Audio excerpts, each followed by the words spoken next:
Bem-vindos ao Grupo Marcos. Estamos agora no nosso PodSim 104.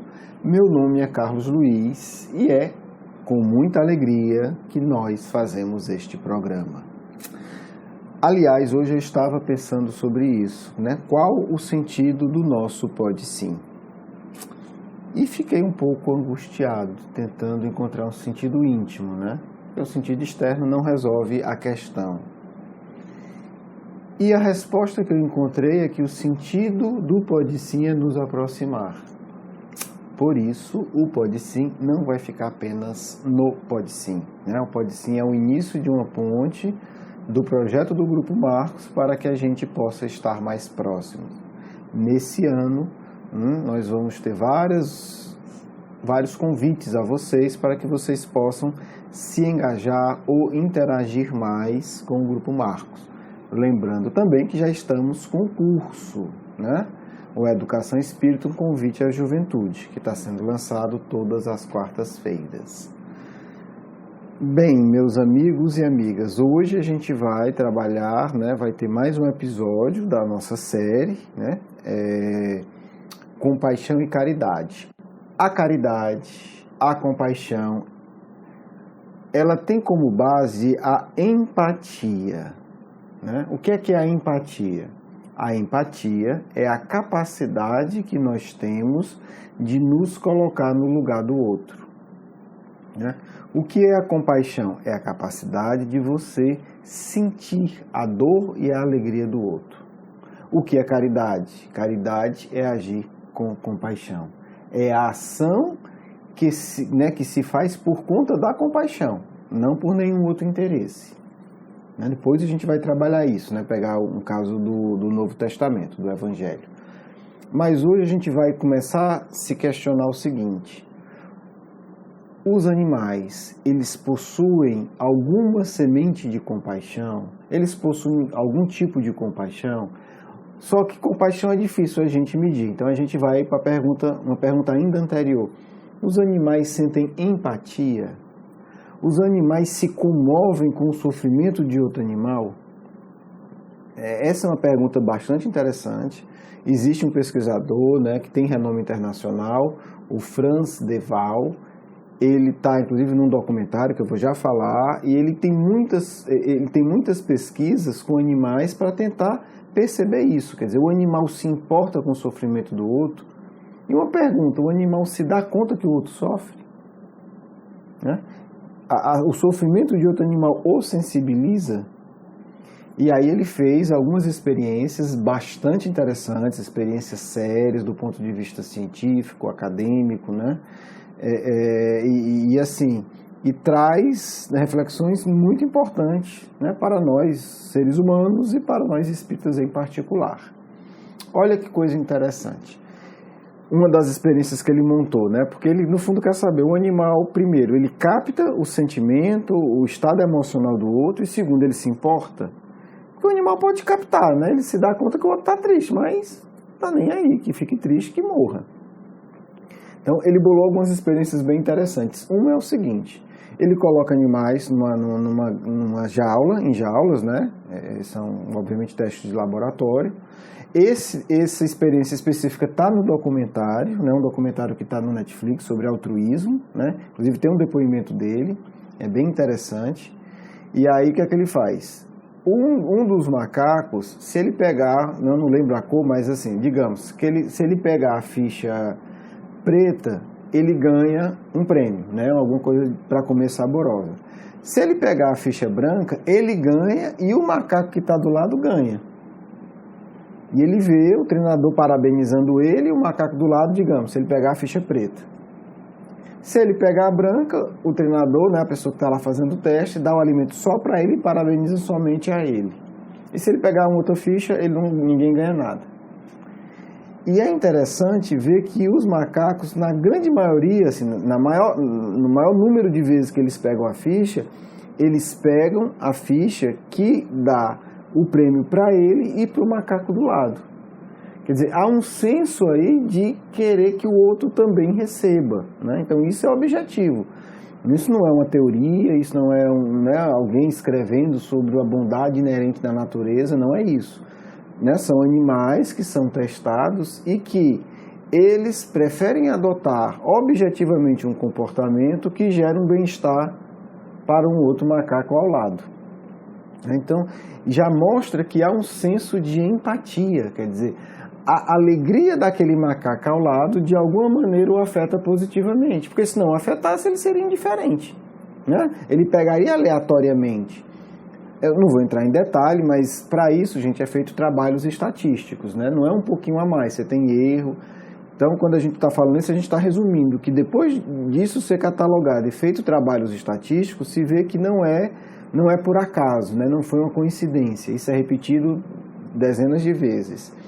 Então, qual é a conclusão que se chega nessa pesquisa? Que o macaco, ele é capaz de captar o sentimento do macaco que está ao lado e ele é afetado, porque para ele é mais agradável ele pegar uma ficha em que o macaco que está numa outra jaula, o outro macaco não agradece, né, não faz carinho, não faz nada, porque eles estão separados, não há contato físico entre eles apenas veem o macaco ao lado e ele prefere ter esse comportamento, né? Então, e aí a gente começa a ver como é profunda a nossa necessidade de fazer o bem, né?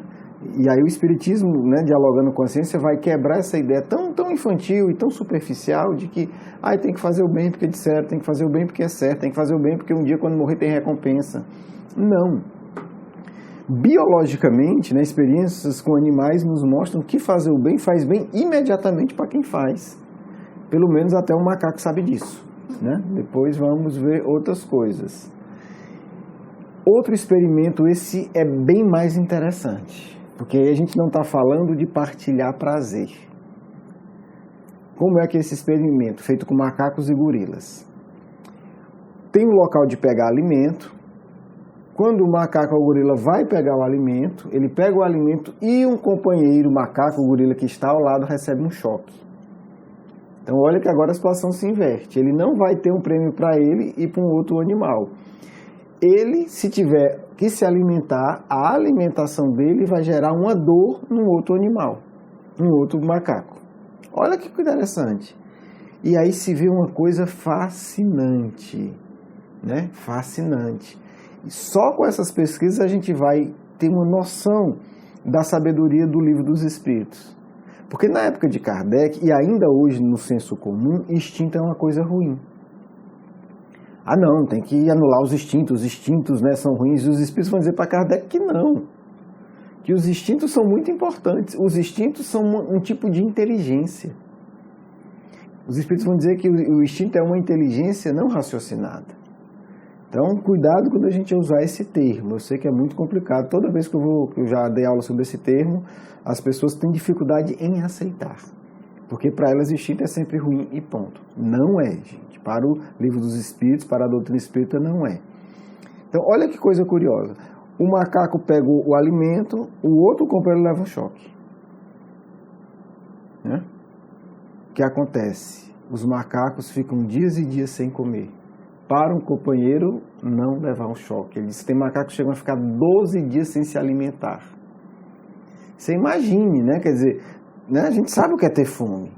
Um macaco com fome, ele suporta a fome durante um imenso período. Imagine 12 dias sem comer, 5 dias sem comer, 10 dias sem comer, para que o outro macaco não sofra. O que eu posso dizer é que com essa experiência e com a compreensão espírita, a gente pode dizer que não há mais discussão. É impossível ser feliz fazendo o mal. Né? Os seus próprios impulsos mais profundos, da época que você era macaco, vão fazer você se sentir mal quando você prejudica alguém. Né? Não tem teoria, não tem desculpa bonita, não tem riqueza, não tem status e sucesso que vá dar paz a quem faz o mal. Né? Olha como a coisa é profunda, não é assim, vai ficar com peso na consciência, não. Biologicamente o seu corpo vai reagir lhe dando um mal-estar. Né? Porque não pense que os macacos dessa experiência, né, são vários macacos, é feito de uma forma bem completa, eles não deram choque porque leram o Livro dos Espíritos, né? Ou porque leram algum ensinamento budista, ou porque eles querem evoluir. O macaco não se preocupa com evoluir, gente. Não vamos entrar nessa ilusão. É o corpo que diz que não pode. É um impulso interno não consciente. Né? Como se a gente pudesse traduzir assim. Quando eu vejo um outro macaco sofrendo, eu me sinto mal. Dói mais do que a fome. Porque no fundo é isso, gente. Nós estamos falando de macaco. Né? É uma inteligência não raciocinada. A gente está tentando traduzir essa inteligência não raciocinada em palavras. Mas não há um pensamento. O que há é uma reação. É dizer, simplesmente comer se tornou desagradável. A fome se torna menos desagradável do que ver um outro macaco sofrendo. Olha que coisa forte. Né? Olha que coisa forte. Né? O macaco não está fingindo, não está fazendo de conta. Ah, não, é uma pesquisa, eu quero sair bem na pesquisa, eu quero tirar nota 10 da pesquisa. Macaco não se preocupa com nota de pesquisa. Então, quando a gente faz o mal, algo profundo dentro de nós nos gera mal-estar. Né? Quando a gente não age altruisticamente, algo profundamente em nós nos gera mal-estar. E quando nós, de alguma maneira, prejudicamos alguém, não precisa dizer a desgraça bioquímica que a gente gera no nosso corpo, o grau de mal-estar que gera. É por isso que Jesus dizia, né, aos apóstolos, os que na época que conviviam com ele, era a favor de punição, e a sociedade em geral, ele dizia assim, ele já está sofrendo, vocês não têm ideia do quanto ele já está sofrendo. Não precisa, ele já está sofrendo muito. Obviamente, Jesus entende todo esse processo. Não precisa tirar pedra. A dor que ele está tendo já é muito pior do que qualquer pedrada que você possa dar. Porque quando se faz o mal, algo muito profundo dói dentro da gente. Gente, dói dentro do macaco. Né? Imagina um macaco optar por passar 12 dias sem comer para não ver um outro macaco levar choque. A gente tenta camuflar esse mal-estar, mas ele continua. A gente tenta ter desculpa teórica. Não, mas todo mundo faz. Não interessa. Quem faz vai ter essa sensação, porque é algo muito mais profundo. É algo elaborado ao longo de centenas de milhões de anos.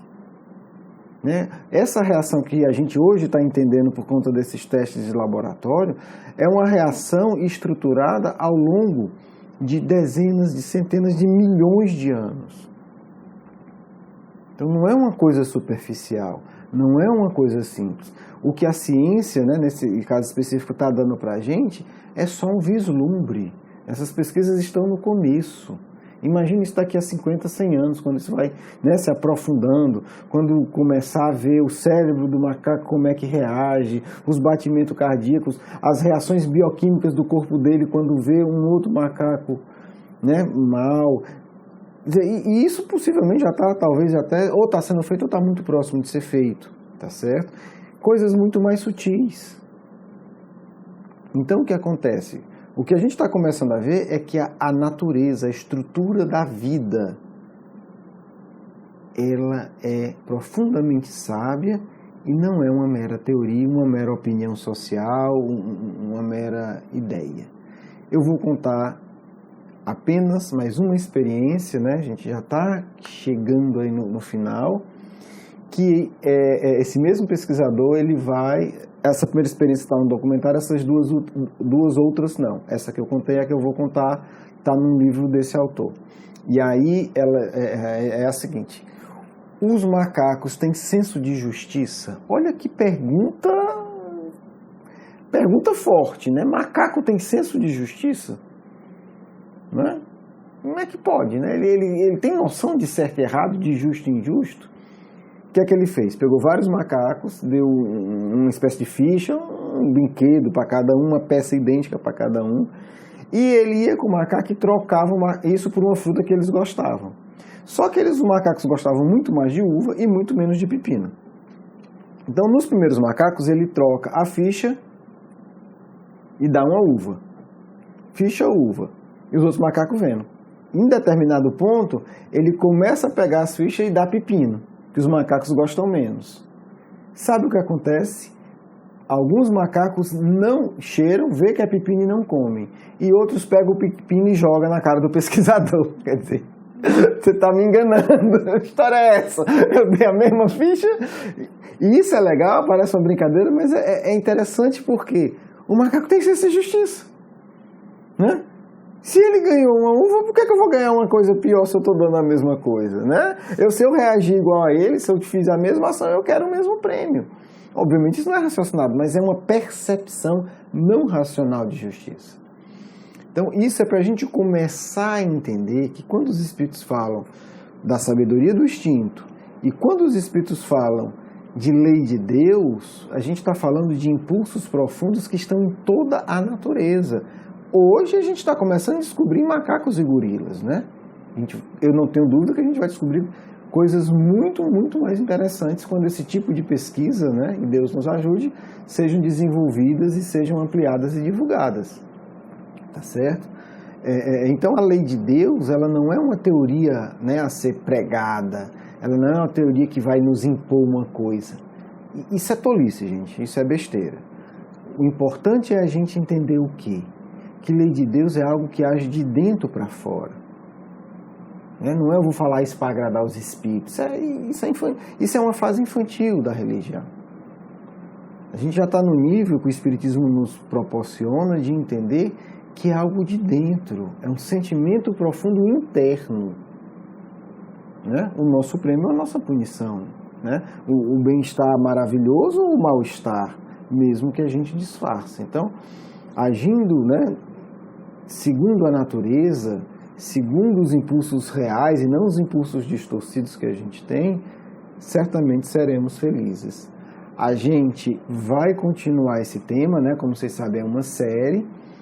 No próximo Pode Sim, a gente vai trabalhar experiências com bebês, porque aí é uma outra questão interessante, né? Falando agora de humanos, e vai se lançar a questão. Mas a criança tem senso moral?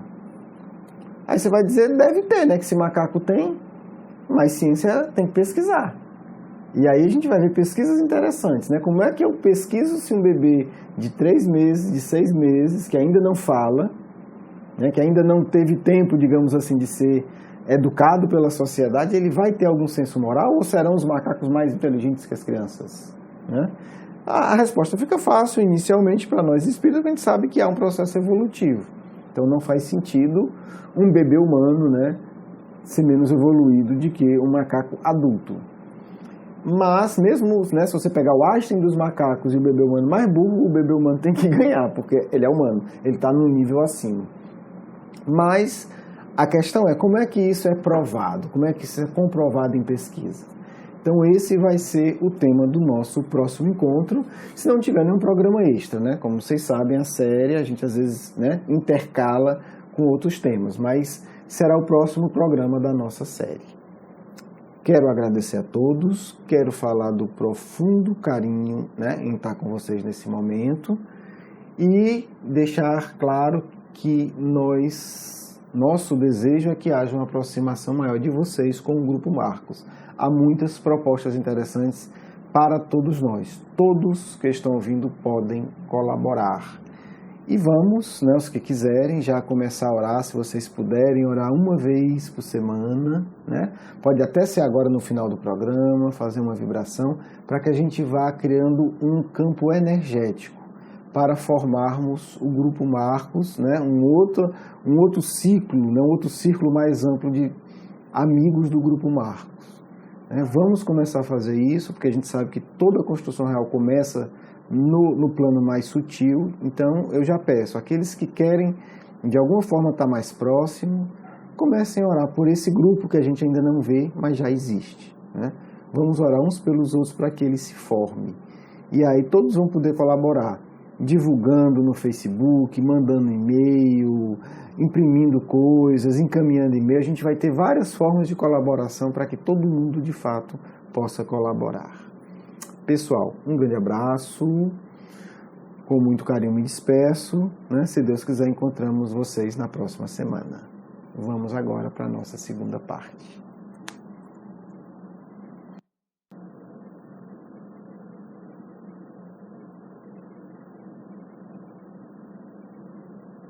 Que a paz e a alegria esteja sempre em vossos corações, queridos filhos e queridas filhas.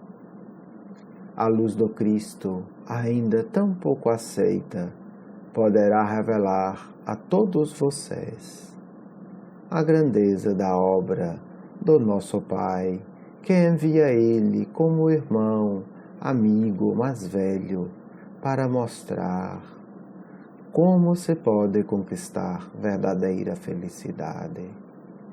Vocês já podem perceber que a felicidade também pode ser conquistada por uma compreensão científica, quando esta é profunda e quando esta faz o ser aperfeiçoar o próprio comportamento. Em nosso plano, vemos com muita piedade a situação de vocês, porque é tão tolo, filhos, querer ser feliz mentindo, querer ser feliz enganando o próximo, querer ser feliz à custa de sofrimento de irmão. É impossível. E nos perguntamos, como será que eles conseguem se enganar tanto? É uma área de estudo complexa em nosso mundo, porque tudo é claro para aquele que quer ver. É muito fácil, hoje, em laboratório, provar o que gera felicidade real, com reflexos no próprio sangue de vocês. Muito fácil em laboratório mostrar zonas de cérebro, tensão muscular, tudo que se altera quando se age no bem, com a intenção sincera e verdadeira, filhos. Mas vocês ainda pensam, o mundo não é assim. Ora, como o mundo não é assim, se todas as leis são assim? Vocês é que vivem com uma imensa ilusão, pensando que mais forte é quem tem mais poder de oprimir. E, coitado, vocês não veem que aquele que oprime à noite passa por angústias terríveis. Vocês não notam que aquele que é vitorioso à custa de sacrifício do outro se torna profundamente deformado. As próprias células do corpo adquirem características monstruosas. Não duvidem disso, não está longe disso ser comprovado. Portanto, entender sem medo. Existe uma lei que rege tudo. Células do meu corpo, nervos, sistemas transmissores do meu cérebro, tudo, emoção, angústia, alegria, prazer, dor, tudo é regido por mesma lei. Lei de amor, lei que fará tudo sempre para encaminhar todos os seres da criação para uma vida plena de amor e virtudes. Por isso, filhos, portanto é olhar também ciência e pensar com o pensamento voltado para Deus e pela lógica do Espiritismo. Que coisa maravilhosa! Animais se sentem felizes quando fazem bem. Como será que pode ser diferente com o ser humano? Como será que vocês ainda não acreditam que vencedor é quem trapaceia o outro? Não, são pobres seres coitados que precisam de muito amparo, porque mesmo que tenham tudo, o seu próprio corpo não permite que seja feliz. Não permite. Tem que viver uma vida de alucinados, para que consigam suportar, porque a felicidade é proibida para eles. Entendam, aquele espírito que deseja o mal, por definição, proíbe-se da verdadeira felicidade. Essa é a grande meta dos espíritos evoluídos, ajudar vocês a entender isso. Não é religião que traz felicidade. Não. Não é ciência, não é filosofia. Não. O que traz felicidade é estar ligado à lei do amor. Espiritismo é importante? Não é. Espiritismo só é importante para aqueles que o seguem de coração. Para os outros, não vale nada. Às vezes torna-se negativo, porque pesará na consciência. O budismo é importante? Não. É importante para aqueles que seguem verdadeiramente os ensinos sinceros desse imenso e grandioso apóstolo do Mestre Maior, que é Jesus. E isso posso dizer de todas as escolas, de teorias, de pesquisa, de tradição, de mitos, de crenças. Serve muito, muito precioso, se você a utilizar para ligar seu coração à lei do amor, à vibração do Pai, que está em tudo. Senão, não servem. Portanto, filhos, vamos sempre pensar. É importante aprender a seguir o impulso de Deus, mais do que qualquer coisa. Se o Espiritismo os ajuda a isso, é uma santificada doutrina. Aqueles que seguem o Espiritismo, utilizando para ligar-se a Deus e a Jesus, tornam para si o Espiritismo uma abençoada e santificada doutrina. Aqueles que apenas falam de Espiritismo são miseráveis e tristes, porque não colherão nada e só poderão culpar a si mesmos. Filhos, que a boa semente do Cristo, que é o Consolador prometido e enviado, ajude a vocês a guiarem os próprios corações a esse amigo maior, que é Jesus de Nazaré, que tem por missão sublime conduzir a todos nós ao Pai Criador do Universo. Muita paz de vosso irmão e amigo espiritual.